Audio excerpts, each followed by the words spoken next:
Recording. There it Hi, is. Tom. Okay, so We welcome. can't hear you. Hi, Katam. Okay, so welcome everyone to our meeting. Thank you so much for being here. I hope everyone is doing well and you're staying warm and safe. For those of us who've already got the vaccine, I hope you didn't have really adverse reactions to it. And for those who are about to get it, I would say maybe clear your schedule for a couple hours just to be on the safe side. I had some minor, mild side effects, but it wasn't anything too big. Others have had worse side effects. So just FYI, just think about it, maybe clearing half of your day or the following day and just take it easy and get some rest, plenty of rest. Okay, so you got your second shot already, Nancy? no, I got my first one, but just with my first one, I was out of it. I felt foggy. I couldn't focus, tired, sleepy. I did not feel well. Yeah. Did you? They say the second, I felt it a little bit the first one, but I get the second one on Friday, and they say the second one is the one that really kicked your butt, or for some people anyway. Yeah, this is Catherine. So for you, you should really clear your schedule for the next day after that. I think I will. Yeah, I got mine. This is Catherine. I got mine through Long Beach because I teach in Long Beach. And so I got the Moderna. And so first shot was fine. Second shot, that just threw me in for a loop. It took me about 2 days. I didn't get fever, but I got chills, achiness. And the interesting thing is it comes in waves. Ooh. So for like the 2 weeks afterwards, it's been a little over 2 weeks now, I would feel fine. And then the next day, aches and tiredness. And then I would feel fine. And then it would come back.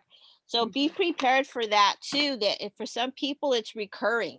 Ooh, thank you for So, Interesting. that's with the Moderna. I haven't heard that, but that's Yeah. interesting. Yeah. Yeah. And my daughter got her second Pfizer because she's a teacher also. And she was fine. She took the day off of school so she wouldn't teach. She said, I want to sub just in case, but she's been fine. She hasn't had any problems. So it's really weird. But the Moderna, most people from what I'm hearing, they get the Moderna, that's the one that knocks you out. So I got Moderna actually, and it was like that evening. It was I was a bit fluey, right? I was like, okay, I'm going to bed early. Yeah. And then the day I was like a little tired, but my wife Lisa got the Pfizer one, and she had a 103-degree fever the next day, and then 100-degree the day after that. Wow. Yeah, so it's like I think it's all over the place. It just depends on the person. Yeah, and I've heard that some people get like migraines with the Pfizer. So I don't know. Just be prepared, like Nancy said. Just plan on being low, keep it down low, and just go with it. Thanks for that information, you guys. I'm getting my second shot on the 27th, and it's Pfizer. Yeah. Clear your schedule the next day, or if you're getting in the morning, maybe that day, take it easy. Take it easy, take some rest. I did not expect that. It took me for a loop as well. I'm getting my second one next week on the 24th. So I'm not looking forward to that, but I'm clearing my schedule just in case. Yeah, that's all you can do. But I mean, it's better than the alternative. So True. we're good. Yeah. So good luck. Good luck, Jeff, on Friday. Let us know how you feel. Okay. I will. Yeah. So let's get started here. Again, thank you everyone for joining us. We're going to start with the bylaws, the voting process and the bylaws. Mandy, Kevin, Luis, and Gia, and Greg, excuse me, have been working on the bylaws for our committee. And I believe that, did we share it with everyone already, Mandy? I don't think so, right? I can, if yeah, I can put it in the chat box, and then we can send it out after the meeting. Okay, please, that would be great if you can add the link there and share with everyone. In the meantime, I will share my screen here, and I'm going to defer to Kevin, Mandy, and the rest of the crew who worked on this, so that they can lead the discussion for today around why, did we need the bylaws? And then 2, what are the key points of the bylaws? And then 3, point you to the sections where we're still not sure and we need your input as a committee. So Mandy, I think just added it to the chat. If you can, please open it. But I'm also showcasing it here as well. Do you mind if I share my screen and I'll because I want control. Oh yeah, sure. Go for it. Thank you.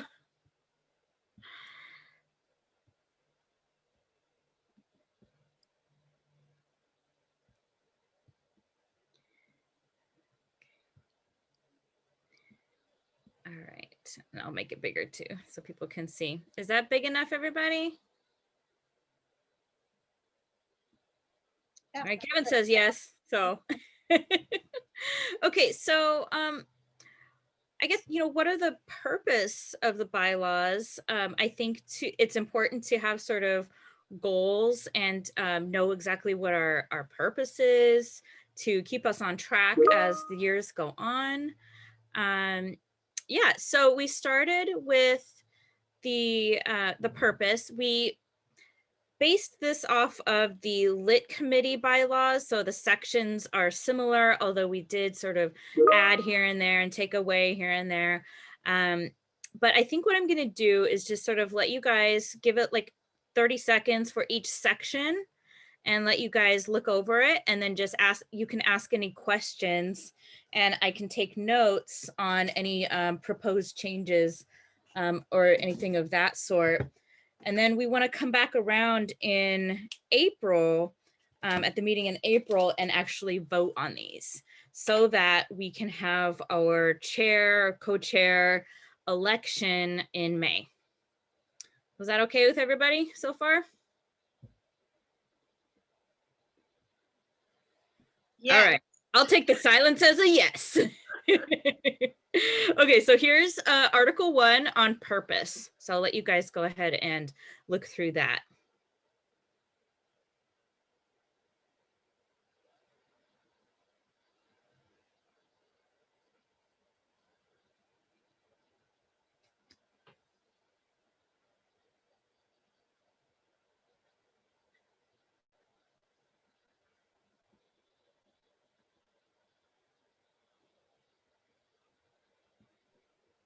Sounds good. And Mandy, just for clarification, at the end of showing the entire thing, with whatever edits we might make now, is there going to be a vote to affirm the bylaws for the committee, or are you looking at doing that vote at the next meeting? So we're looking at doing the vote at that next meeting. I remember that when we met, like we all discussed, like, okay, we could do show them off in March, do the actual vote in April. And then we can have the election in May. Okay, so any questions or comments for the purpose? All right, moving on to Article 2, membership. So I can show you Section 1 and Section 2 here. Actually, look at Section 1 real quick, and I want to show Section 2 because we have a question about that one. So Section 1, we decided on 4 meetings per academic year that people need to attend, based off of, we have about 7 meetings per year. And so we decided that 4, if people attend 4, then that's enough to keep them an active membership. And we have, of course, exceptions for conflicts.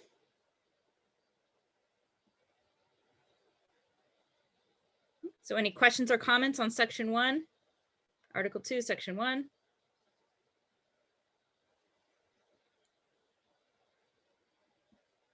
Okay, I'm taking the silent as an affirmation. Section 2, we have to talk about a little bit. So I'm just going to read through this. Sorry, Yeah. we go back to Section 1. Mm-hmm. So when it says here, faculty who attend at least 4 meetings per academic year, Mm-hmm. Do you want to determine how many meetings there are usually? Yeah, as I just said, that we usually have about 7 because in fall we have September, October, and November. And then in spring we have February, March, April, and May. So that's out of 7 meetings per year. You want to put that in writing? Oh, do you want me to put that here? I think so. Just so. That's a good idea, Katam. Yeah. Okay. Yeah. 4 out of 7 meetings per academic year. Just in case the next chair or co-chair, they're aware of how Yeah. many meetings at least they should have. No, that's a really good point. Thank you. Okay, going on to section 2. So in order to be eligible to, Mandy, I'm sorry. oh yeah, Talking about meeting, this just made me think, as a committee, do we want to meet, let's say, in February when the semester begins, given that it's a short semester, I mean, it's a short month? Or should we, and initiate our meetings in March instead and avoid February? Or do we play it by year? What do you think? I think, I don't know, it depends on when the semester starts, right? What do we meet on the, is it the third Tuesday? Mhm. The third Tuesday. So So it's usually that's like second week of the semester. okay. I'm okay with holding those meetings. I mean, we can always change this. Devinder, you have a question? I think it depends on what the semester is like, and if there's anything that's important, maybe we can go by that. Like this February, because we had a whole different kind of approach with COVID, so we had to meet. I think it depends on if there's something important that we need to meet or not, I think. Sounds good. Okay, perfect. So let's just leave I it at could put at least 4 out of or 4 out of at least 6 meetings per year. I think that's kind of why we didn't put the number, because we weren't sure, like sometimes we don't hold meetings in May, right? And sometimes we don't, we might not hold one in February. So I agree with Mandy that if you put a number, then it might be kind of set in stone. So if you put like out of 4, so that depends on how many meeting. I think I agree with her that. How about we put a percentage, because it might be iffy if you say 4 out of 7, and if you don't have 7, then the percentage is kind of not is off. So how about just a percentage of whether you meet 6 or 7 or 8, that you must attend 40%, 60% of the meetings or something like that. I don't know. yeah. Kevin is putting in the chat, maybe put 50%. Okay. so, Can we but put, okay, so if we put 50%, then where does that leave us if we have 7 meetings? right, Then you would have to meet 4 times. Then they would have to be at least, so it has to be more than 50%. Maybe I should word it that way, or 50% or more. Because three would not be at least 50%. can we put 2 per semester and just leave it at that?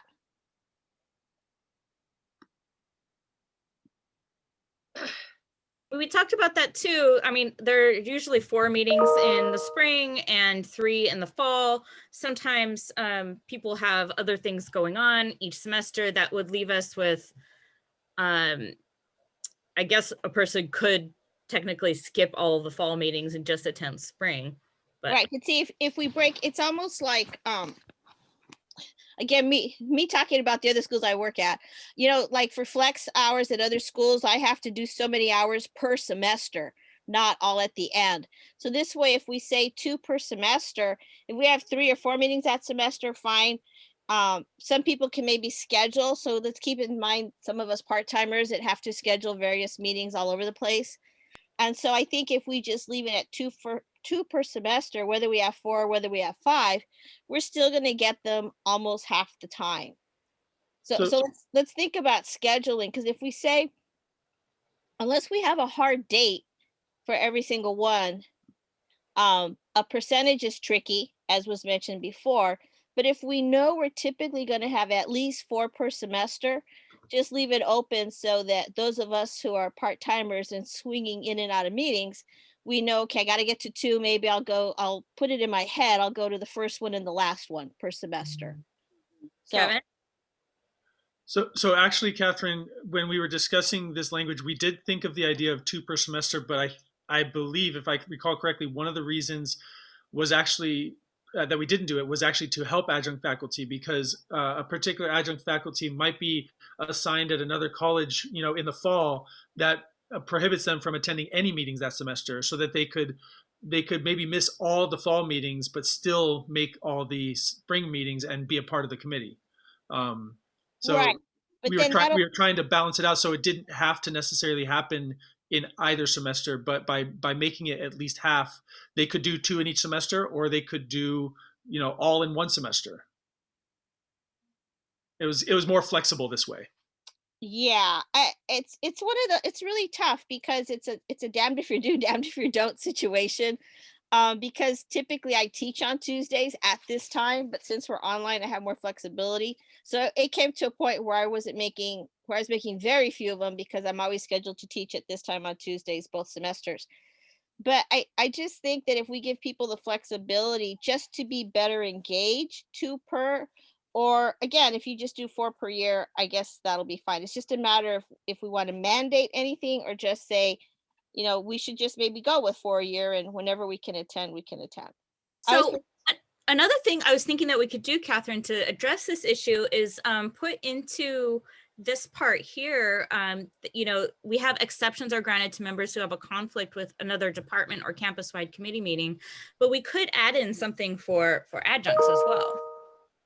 So we could leave it at 50% or 4 meeting period, whatever people want, and then we could put in something for adjuncts to protect their membership.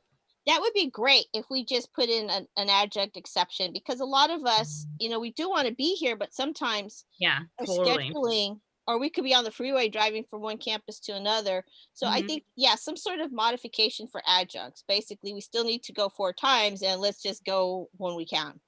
And Anna asked a question in the chat: will we be able to attend via Zoom even when the meetings are in person? And I say yes, absolutely. I think we were doing that even before, right, before the pandemic. Absolutely. So we're going to continue with this practice for sure. Absolutely, yeah. So should I just put exceptions are granted to members who have a conflict in another department or campus-wide meeting? Or in the case of adjuncts are or have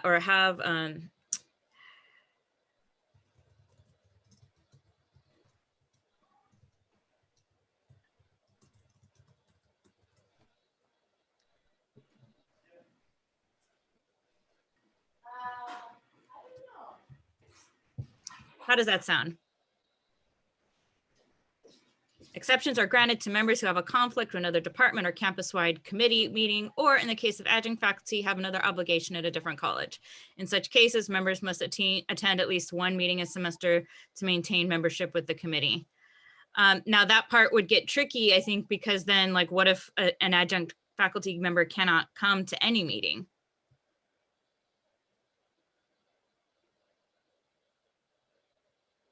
Should we say instead of a meeting per semester and or academic year? In the case of adjuncts? How about at least 1 then? Or should we have at least 2 per academic year? Because I don't know. If we do academic year, I see.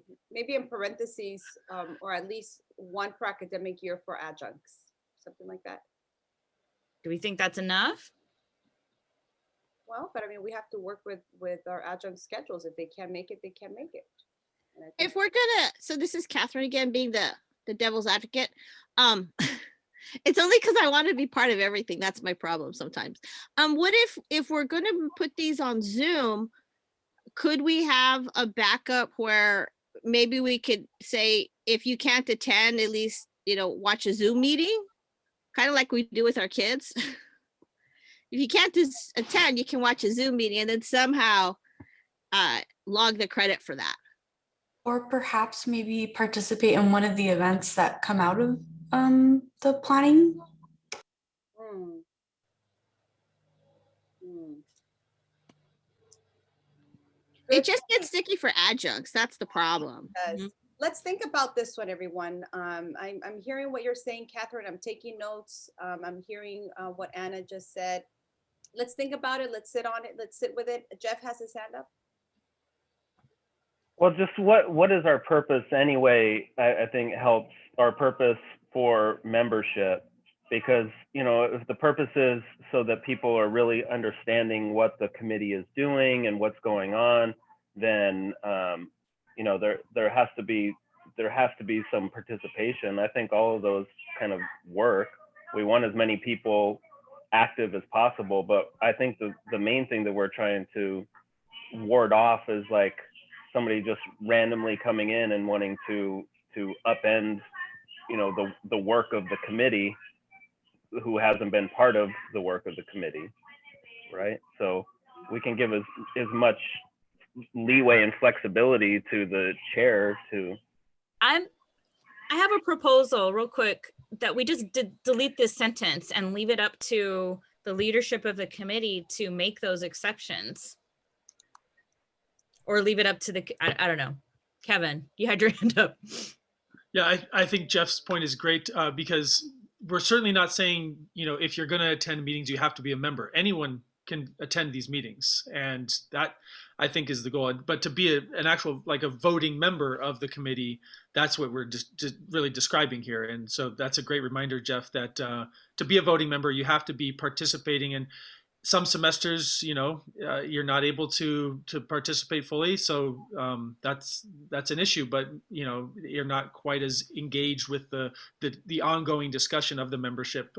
So there is a difference between somebody who attends and somebody who's an actual member, and that's probably what we're really trying to describe here. So I think that's a great reminder, Jeff. Yeah, good point, Kevin. Eddie? Yeah, I'm just thinking along the same lines of Jeff. First of all, I guess this is a big picture question. Do other department committees have bylaws? Are we breaking new territory here? And if they do have bylaws, the other department committees, do they have a section 1? And I guess I realize that we are proposing a section 1 if they do not, because we want to propose that members benefit by having the privilege to vote, and those that are not members cannot vote. And is this the section where we should clarify the benefits of membership? And is this the section where we explain what necessitates a quorum, I guess, and stuff like that?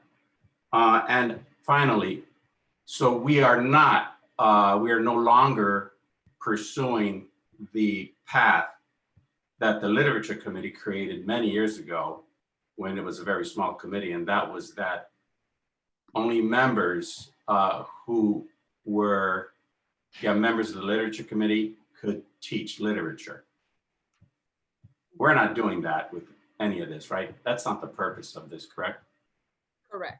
That's correct. So to answer briefly your questions, we modeled our bylaws using the Literatures Committee's bylaws. And so in our department, the Literature Committee has bylaws, and they do have section 1 there. So that's what we use as our model. To your second question, which was, you know, does your membership equal the ability to teach online, kind of what the Literature Committee is doing? We're not doing that at this point, at least. Yeah. In section 2, actually, Eddie, you'll see that from the contract, we pasted from Article 40 to show that, you know, what you need to be doing to be able to teach online. Right. So being able to teach online will be determined by the seniority and the priority matrix that we created last year, right? Yeah, and your Canvas training. And Canvas training, yes. Mm-hmm. Okay. And possibly ADA training, which we're going to get to in a little bit. Okay. So to me, it seems fair to ask adjuncts to attend at least 2 meetings per academic year to maintain membership. I'm just wondering like how that, do we even need this language if we're just gonna say 2 down here?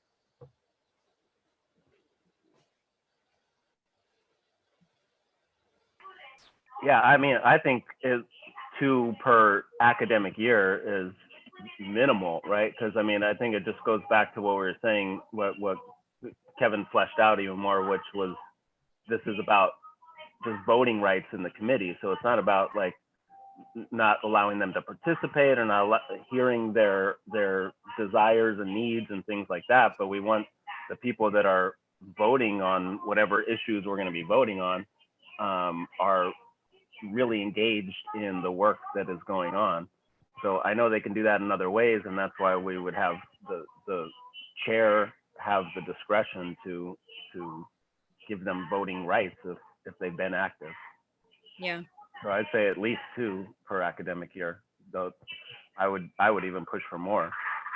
So what do you all think of this language that I added for in case of adjunct faculty have another obligation at a different college, and then in such cases, members must attend at least 2 meetings per academic year to maintain membership within the committee. And this, I suppose, would also go for those who have a conflict with another department or campus-wide committee.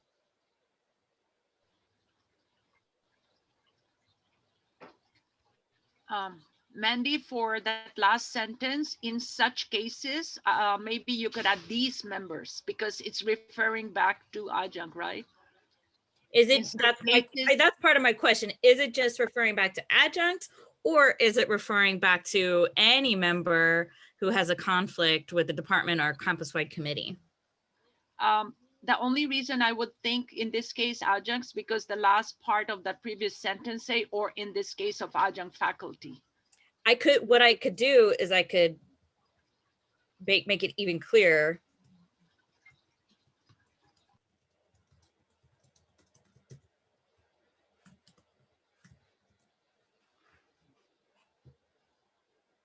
That sound better? Adjunct faculty who have these conflicts must attend at least 2 meetings per academic year to maintain membership within the committee.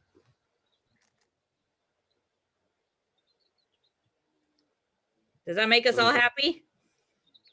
Happy, Yes. happy-ish? I just want to address a question in the chat. We're just clarifying that, yes, this is for voting rights and not for the ability to teach online. Yes. So for now, that looks okay, and everybody can, read it, think about it, and when we come back, if there's any other thoughts and comments, we can address it at that point. But this looks good. Yeah. Thank you. Okay, good. All right, moving on. Mandy, did that have who grants the exceptions? Like, should it be exceptions are granted at the discretion of the co-chairs, or just flat out exceptions are granted? I don't know. What do you guys want?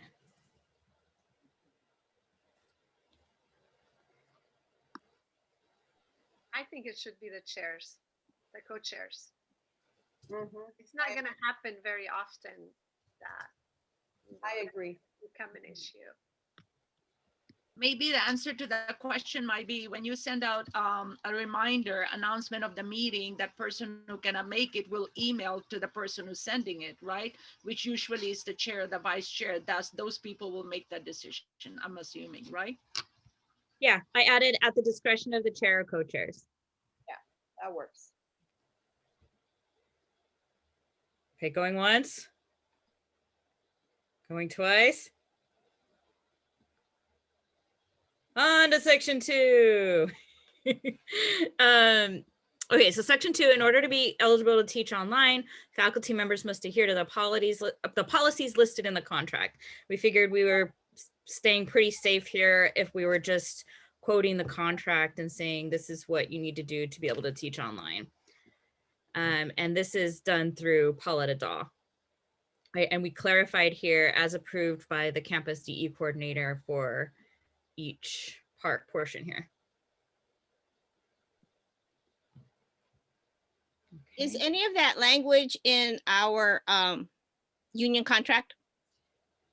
Yes, I took it straight from the contract. Okay. It's just Article- supposed to show how much I pay attention to things. Article 40. All right, that's what happens when you teach at 4 schools. You lose track of who's doing what. It's yeah.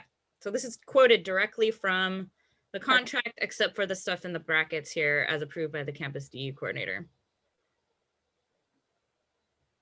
Okay, so the big question that we had was should we also have members demonstrate proof of ADA 508 training?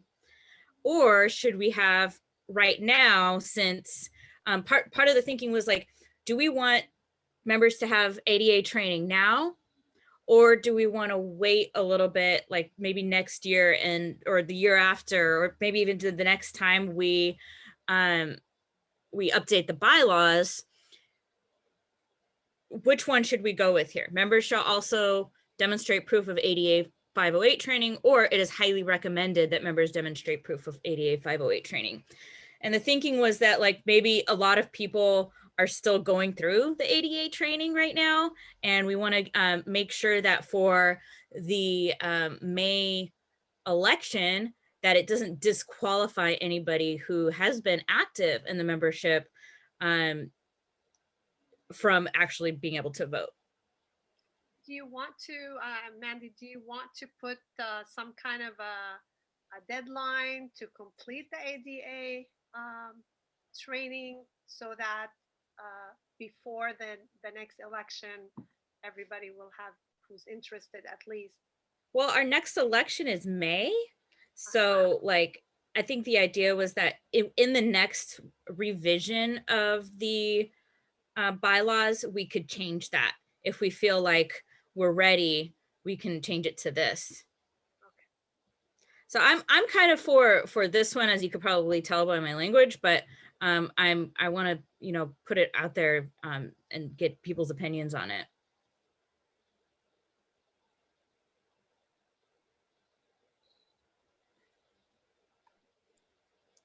If I can chime in, given that the district is still working its magic to ensure that all of us are ADA compliant, not only from the website, from our courses, from committee work, etc., and it's work in progress, I think it's only fair that we highly recommend it at this point. And the next time when it's time to revise the bylaws, we'll see how things are going in the district and where we are. And at that point, we can revisit this. Those are my.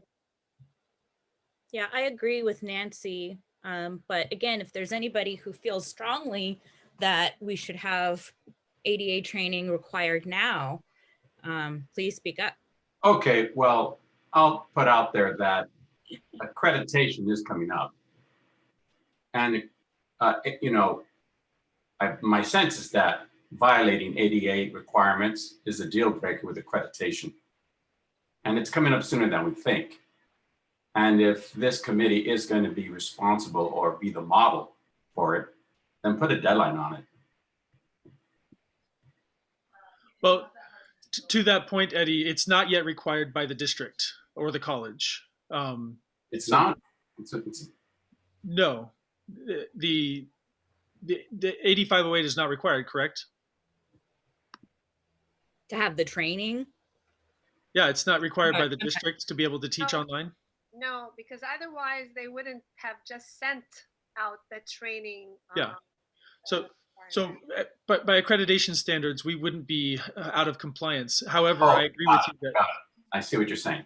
Yeah. So we're not talking about lessening the standards. We're talking about increasing the standards above what the district and college are doing. And I agree that it's good to have that increased standard because ADA 508 is very important. So I would vote highly recommended because we could soon enough go to the I guess requirement, but yeah, if we're covered by the district, then I don't see any need to push it, as long as we're covered. Yeah, and then when if and when it becomes required, then we can update our bylaws. Yeah. Yeah. Yeah. Okay, so is there anybody against me removing this language and keeping this? Going once. What? What? Consensus. We're good to go. Yep. Okay. Oh.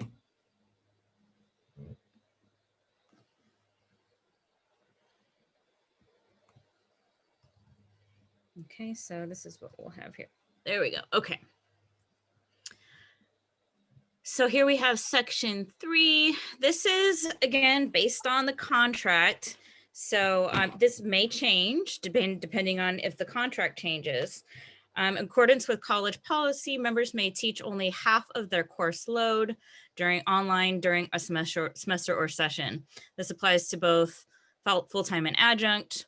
Only under extenuating circumstances will any member be allowed to teach more than half their load online. So according to the contract, it's actually 40%, I believe. Or did it even say? This is voluntary. I think, is it, Kevin, do you remember, or Luis? Where did the 40% number come from? I know we were talking about that. It's not listed here, but I remember it being like a thing in the college. I mean, if it's not here in the clause, Oh yeah. Oh, so here, so there, I guess it might be a college policy, but then there's this academic senate resolution saying that, hey, we support them teaching more than 40%. And in English, like, we can teach half because we only have, 4 class load. Okay. And it's left up to the chair's discretion if they're going to provide a faculty member an additional online course. So, yeah. Only under extenuating circumstances will any member be allowed to teach more than half their load online. Yeah. Correct. Okay.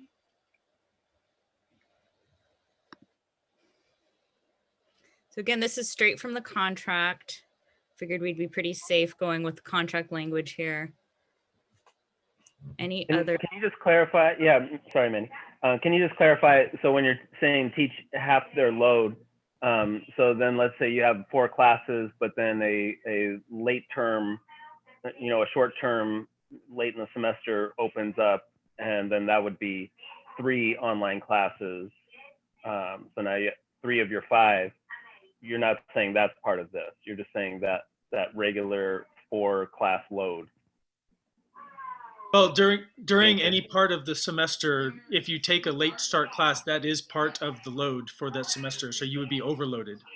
So that would fall under this. But again, this is left to the chair's discretion at this point, Jeff.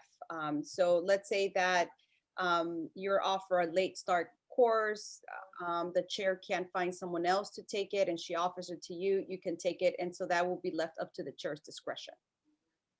Okay. Yeah, I just wanted to be clear. Thanks. Mm-hmm. I could add here, only under extenuating circumstances or at the department chair's discretion, will any member be allowed to teach more than half their load online. I just don't want to limit ourselves if, like, things come up like that, and it's like, oh, sorry, there's this rule, can't do it. But right. I know there's almost always chair discretion, but then I don't want the chairs to be put in awkward positions too, where it's like, oh, they gave this exception to this person, but not that person, and all that kind of stuff. Right, exactly. Mm-hmm. Mandy, yeah. I believe that your full load should be 50% or less online. If you take on an extra class and you are in line it's your turn, or you're on the list of getting that course, I don't think it should matter if it's online or not, because it's not part of your main load, right, Kevin, or not?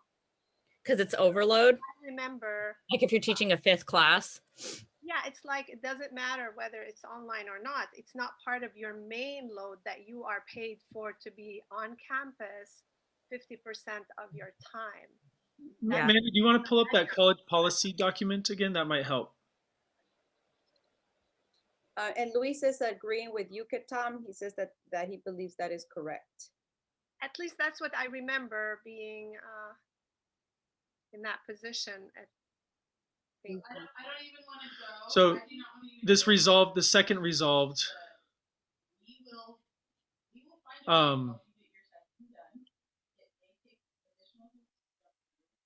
to allow department chairs to schedule full-time faculty to teach online for more than 40% of their contract load in instances when the instructor performs well and the modality improves to maintain academic professional set. Yeah, so it seems that would be what is being said here. Right. So Anything overloaded on top of your full-time load would not fall under that maximum. Right.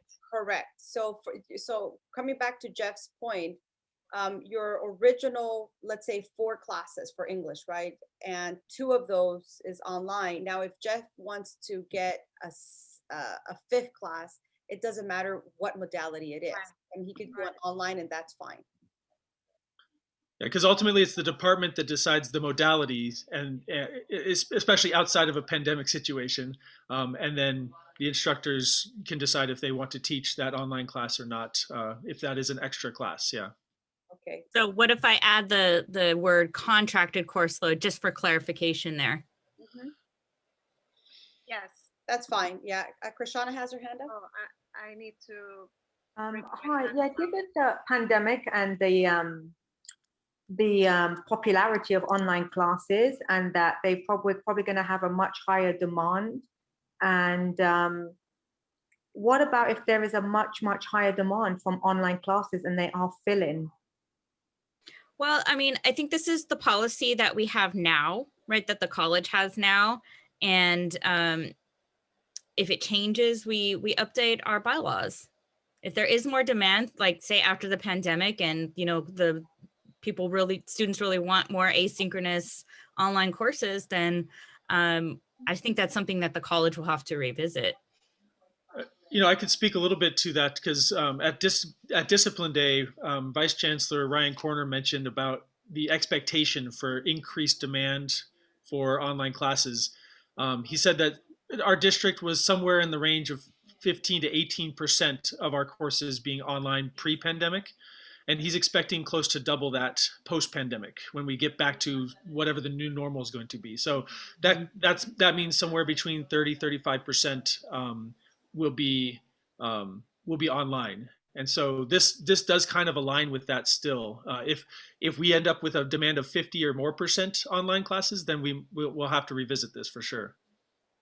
Yeah, that sounds right. All right. So are we good with this? Yep. All right, moving on. Oh, section 4, quorums will constitute 50% plus 1 of the committee membership. Yeah. Okay. So Article 3 for co-chairs. So we have a chair or co-chairs will be elected from the body at large by a simple majority, 50% plus 1 of the members present. Term of the co-chair shall be chair or co-chair shall be 2 years. Elections to be held during the last meeting of the spring semester. So whether that be April or May. If a chair or co-chair leaves before their term ended, elections will be held at the meeting following the vacancy announcement. And this is just listing all of the chair and co-chair responsibilities.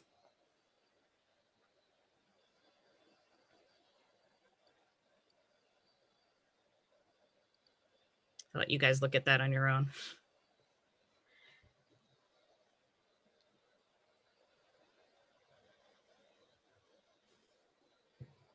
That looks fair.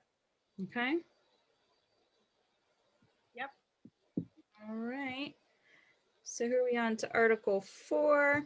With meetings shall be held on the 3rd Tuesday of the month. That's what we've been doing during regular fall and spring. Additional meetings may be held on emergency basis. As we were saying earlier, meetings shall be open to all English department faculty. All meetings shall be conducted according to Robert's Rules of Order. Any questions or comments about that? Nope.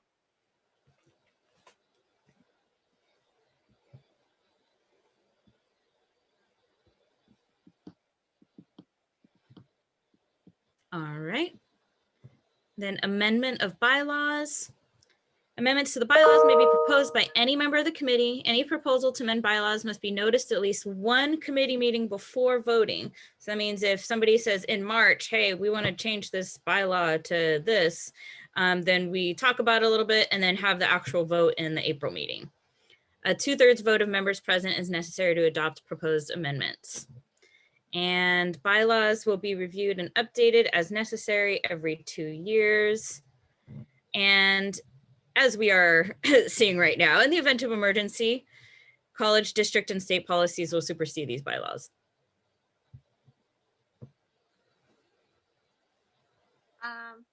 Should it be every 2 years? What if, there's always something that happens, abruptly? Can we just say bylaws will be reviewed and updated as necessary throughout the year? Because if you limit it to every 2 years, does that mean we cannot update anything before the 2 years, or I don't get it. Well, I mean, there's section, go ahead. I was just going to chime in. I think that the bylaws can be updated at any given point, but at least every 2 years they should be revisited. Okay. At least every 2 years? Okay. Okay. Any more questions or comments? Oh, I see. Section 3 covers that. What? Go. Yeah, like in the event of an emergency, college district, any abrupt events, it will supersede. Okay, no problem. Yeah. So this is great. Can we give a hand of applause to Mandy, Kevin, Luis, Gia, and Greg for doing this amazing work? Thank you. Thanks. Thank you so much for taking the time to go through it and helping our committee, have these wonderful bylaws. I know it took some time to get it together, so thank you very much for doing so. So just to recap, next month in April, we will be voting on these bylaws. So it gives you about a month to go back, review them, give us extra feedback if something comes up. And in April, we will vote to pass the bylaws. And in May, then we will do the voting for the new chair and co-chair. So this is the perfect opportunity to think about running for this position for chair and or co-chair. And we want some fresh blood, new energy, new vision, new goals, take this committee to the next level. So think about it, and please let us know if you want to be included as a runner for being the EOI chair and or co-chair. Okay. Do we want to put like a date by when we need to hear if they're interested in running? Do we want to say at least by our next meeting, the next EOI meeting? Let us know. Can part-timers run, Nancy, or is this a full-time only? That's a great question. The bylaws made no distinction. Right. The bylaws make no distinction. Okay. Yeah. So please let us know by the next committee meeting if you are interested in running so that we can create the voting poll for our last meeting, which will be in May. Okay. All right. Thank you, everyone. Good question, Nancy. How is it going to work if we have, are we going to do co-chairs, or are we going to do just one chair? I think co-chairs would be great. It just helps to move things along. I know I've benefited so much from having you be the co-chair, Mandy, and we can help each other out. We're able to run some ideas back and forth. It just helps to have two people run a committee. I honestly think it really does help. And there's that support. So should we add something in the bylaws about maybe the top 2 vote getters or something like that will be act as co-chairs? Why don't we have it just that chairs will run and then they can select their co-chair that they feel comfortable with working, just like the department chair or something like that. Yeah, that's actually not a bad idea, Kitam. I didn't think about that, but that's actually a good idea. You really need to, have you need to Jive. you need to, Hi, Marvin. How are you? be able to work together. Yes, yeah, so that they can jive. That's fine. That's. What do you all think about that? Should we vote for Hello? their Are coaching? you able to, do you have Louis. microphone access? Luis, can you mute? Oh, sorry, sir. Hello? It's okay. So what do you all think? Should we vote just for chair and have that chair then select their co-chair? Or do we vote for chair and co-chair? Any strong opinions? Or have maybe the top 2 vote getters? So 3 options. What do you all think? Anna's saying the top 2. Okay. Anybody else? The top 2, Catherine is saying as well. Anybody else? You want to think about it? Let us know by the next meeting. Okay, so please think about it and then we can revisit that at our next meeting then, for sure. I'll add some language into the bylaws for that as well that we can then, Okay. change or. The next meeting makes sense too, because after next meeting, when the bylaws are finalized and approved, we'll know who are members, and then we can actually have an official vote.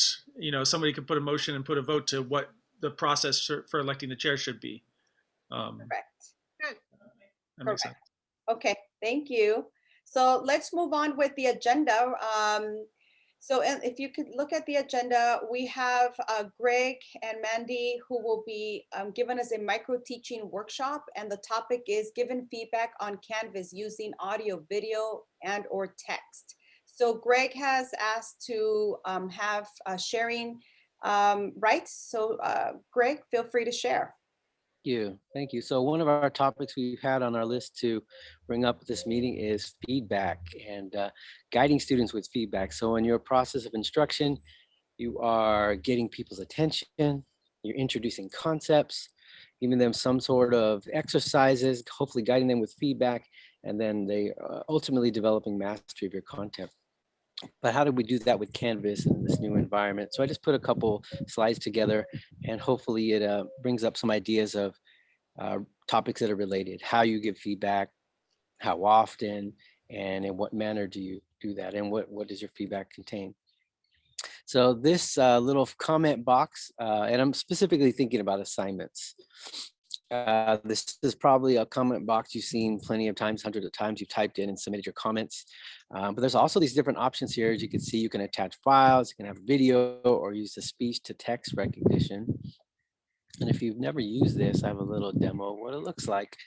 And the idea is you can use text, but if people hear your voice or maybe see images of you, perhaps that humanity comes through and you're able to express your tone and support or constructive criticism or whatnot. Here's a faculty view of the speech to text. Hello, this is an example of how to leave a comment on an assignment using the speech to text function in Canvas. Now, it's interesting to note, and that speech to text at the very end, it actually didn't get Canvas correctly. It came out Camas, C-A-M-A-S. And I think that was because I was eating a peanut butter cookie, a Girl Scout cookie. And so my mouth was pretty sticky on that one. I think I often have to go back and correct a lot of the words. Okay, so you experienced not a high rate of success on that translation there. Well, I mean, you do have to go back. Yeah. Okay. Good. So so that's one way to add your if you don't want to type, right? So then you're like, I don't want to type. I'll just let this sort of do speech to text for me. So that would be one way. One thing I've always wondered is, do students ever see this? Do they even look at this feedback? So I asked help of one of my SI leaders to help show this to me. So this is pretty much a blank screen, but on the right-hand side, you could see there's little thing that says recent feedback. So that's where they would see that pop up. And I've never really seen the student view. And I wanted to see really what it looked like, not in the sort of student view that you can click on, but really from the student side, what it's like. And then in mobile, here's a screenshot of what that looks like as well. So the comments do go to them. So they probably are ignoring them or reading them. They're definitely getting them. All right. So that's an example of what the mobile looks like.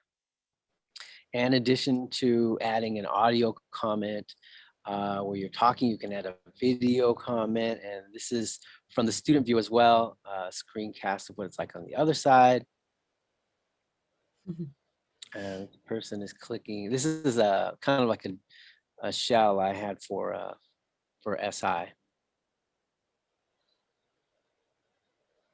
Hello, this is an example of leaving audio feedback for a student on an assignment. All right, and you can see I also put a file, and you can put a video in here. Hello, Katie, this is an example of leaving a video comment for your assignment. And then also a file.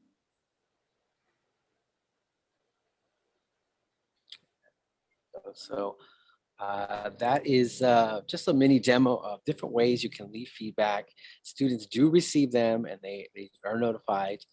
And yeah, just wondering, how do you use text as feedback? Do you make little audio clips? Do you use video? One additional consideration is accessibility, right? You always want to have multiple means of representation.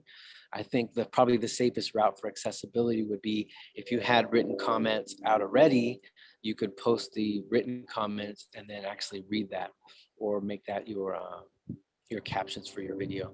But just wanted to check in, think about what do you guys do for feedback for essays, short assignments?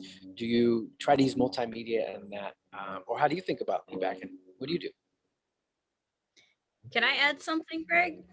Absolutely. So I actually was wondering, first of all, do the videos, can you create captions for the videos? And does that work in the same way that Canvas Studio does? Like, how do you access that video to go in and make sure that captions are there for the students? And then also I wanted to mention real quick that I've a really great way to get students to read your feedback is to do a reflection assignment.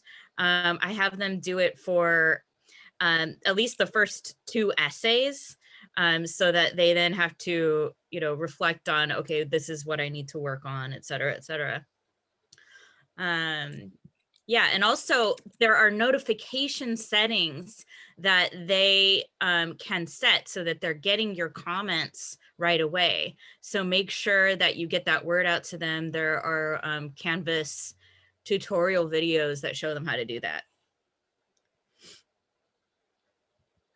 All right, it'd be great to hear from some other faculty. How do you think about feedback? Has it changed now that you're online? Or what tools are you using to give students feedback along the way? But before we get there, Greg, just to Sure. answer Mandy's question, she was asking Yeah. us, can you add captions to those videos? Is it the same as Canvas Studio? And I believe the answer is no. You cannot. Correct. At this point that I know of, at least. That's right. So it seems to be built just for ease of use and quick adding of a video.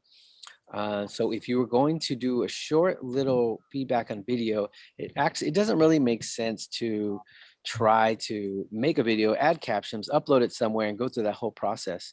So that would be my recommendation, is if you have things that are written down that could be your script, then you would paste that as text and then create an additional feedback with audio only. So at least you have the same content in through multiple ways, one where you're speaking it and one where they could read it. And that is, that's the goal of accessibility, is having multiple means of representation. So I think that would have you covered there. You'd definitely be accessibility minded if you have your transcript of what you have in terms of audio. But hopefully one day the video editor on the comments will be as advanced as the studio. But I remember when we didn't even have the video, comment. So it seems to be building. But that would be my recommendation and answer to that question, that no, Canvas Studio is more powerful than the feedback function. Amber. Amber.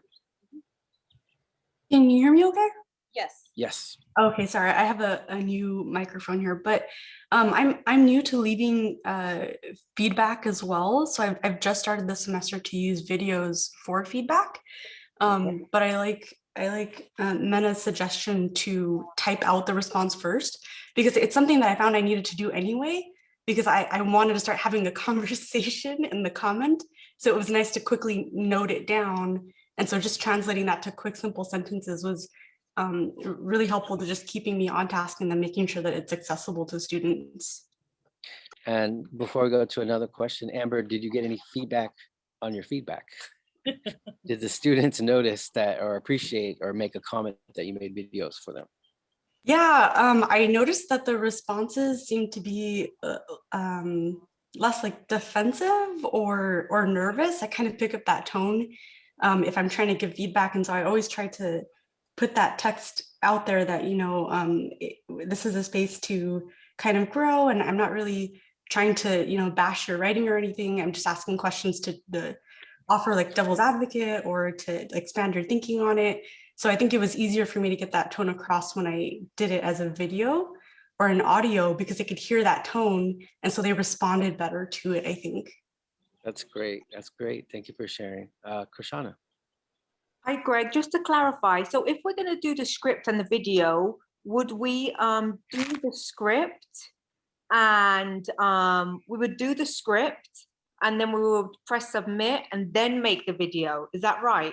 And the video would you just be reading from the script that you submitted in the type-in box? So my recommendation would be to do the text as your script and then do an audio. Okay. It depends how closely or strictly you want to go with the accessibility. And in my experience, if you don't care about accessibility, if you're not doing anything, that's where people are going to get dinged. But if you have content and then you have an audio, at least those match, right? And just two different ways to get at the same content. I just think video is a little bit more cumbersome, but if you at least have your script matching your audio, that's probably the way to go. But if you have your script and the video, I mean, that's good too. They get to see you. It's just not actually built into the video having the caption. Okay. When I was sorry, Greg, I interrupted. Sorry, I didn't know you. When I was doing the @ONE videos, they were saying that if you reach out to the students individually and you ask them, do you mind a video? And if you do one-on-one, I can't remember, but I thought I thought maybe there was was it a different policy as opposed to, I don't know. I don't remember, but I felt like that was different if you reached out to them before and asked them if you could provide video feedback. It was okay on a one-on-one situation. I don't know if anyone else had heard of anything like that. Maybe I completely misunderstood it. Was that with regard to accessibility? That it's okay if you get sort of a, oh, interesting. I think that'd be good to follow up on and to see if that's the case from our accessibility experts on campus. But I do see things going on in the chat here. Alex, would you mind sharing what you do on your, looks like you do like a pre-survey about people. Yeah, I just send out an email and ask if they want audio feedback without captions, if that's okay. About a third will say yes. A couple will ask me to add captions in case they don't understand something. And the ones who don't respond get typed captions or typed feedback. Gia also says that she does that in the chat. Yeah. And Jeff posted a really good question. Do those video audio files stream, or is the student's computer downloading and playing it? Just wondering if we are going to overload their computers. It's an embedded stream that they can download if they want. Yes, that's cool. That's true. And that shows in the video that I made it. It does stream. And you're going for a short, hopefully less than 15 seconds, maybe 20 seconds at the most, 30. But it looks like they're streaming and they can download if they like. Oh, nice. Any other approaches to feedback, anecdotes about giving feedback other than text?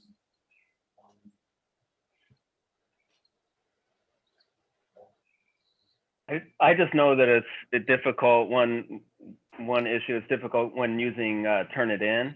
Like you have to I've had to make videos to show them how to get the feedback from Turnitin through Canvas. So I don't know if there's going to be a easier way that that's going to happen or what, but there's so much great feedback options, so many great feedback options that Turnitin allows, but then I'm just noticing students struggling to find that even when I show them exactly how to do it. I don't know if you have any suggestions on that.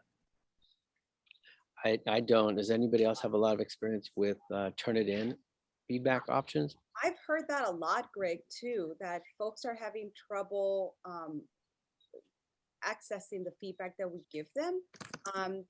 So I think that is something that we can maybe address at our next meeting, and we can come prepared with a presentation. How's that? And Greg, do you mind Yeah, maybe helping us with that presentation in terms of all the neat yeah, that's fine. Mhm. And part of the problem there, part of the problem there too, Greg, I think is something you mentioned earlier, is that when we have our student view, it doesn't allow, because it's a third party app, right? So I can't show them exactly what it'll look like.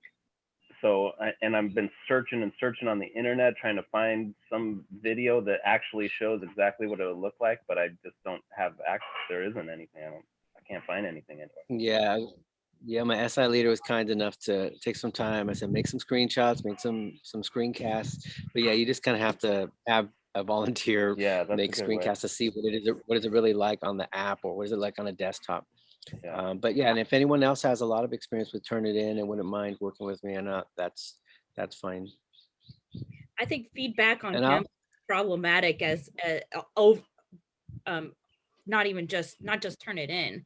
Like I know that the way that you view feedback as a student, like I've taken online classes on Canvas, and it's like in this tiny little screen, and you gotta like expand it weird. It's so super awful. So I think we should probably complain to Canvas. Friendly. I agree. I expected it to be more visually salient, have a big red button. It's just here on recent feedback. It's really not that, When if they upload a document, it's like in the center of the screen there, and it's like within a little box, and then you can expand it a little, but it's still really hard to read, like annotations that you leave them. Yeah. So let's table this because we're running out of time, but let's table this discussion about turnitin.com for our next meeting. And I definitely agree that we should have a presentation around this, and even invite I don't know, maybe either Pauletta Daw or a Turnitin.com administrator who can really help answer some of these questions and give us a presentation along with your presentation, Greg and Mandy. I think that'd be great. One final note, I purposely excluded rubrics because that's another way to give students feedback, but that could be its own topic in the future as well. Yeah, absolutely. Okay, thank you, Greg and Mandy, for this presentation, and everyone for your comments. I just would like to wrap up our discussion for today. Let me go back to our agenda here. So I'm going to add to this list, I'm going to add turnitin.com here. .com presentation. These other ones that you see, the 2, 3, and 4, were the micro teaching topics that this committee voted last time when Mandy did the poll. And so these were the top contender topics. So we're going to go ahead and be providing some presentations on these. If there are other topics like today, turnitin.com, or providing feedback using rubrics that Devinder mentioned, please let us know so that we can keep adding it to our list and we can provide the time for the presentations in the near future. Okay. Here are some updates and reminders. Pauletta is offered a Canvas accessibility course training. Please contact her if you would like to get trained. Also, we're going to be having an online conference June the 21st to the 23rd. Please, and I think it's going to be free this year, so feel free to register and attend. And at one always has great resources. 3CSN also has great resources. And here's the link for other shared college resources that you can use. Other than that, any comments or items from members? Any announcements, comments? No? Okay. I just announced in the chat that everyone will be getting $1,000 stipend. Yeah, we just got an email from Michelle Benjamin. Yay, that's the least they could do. They settled the WEC grievance.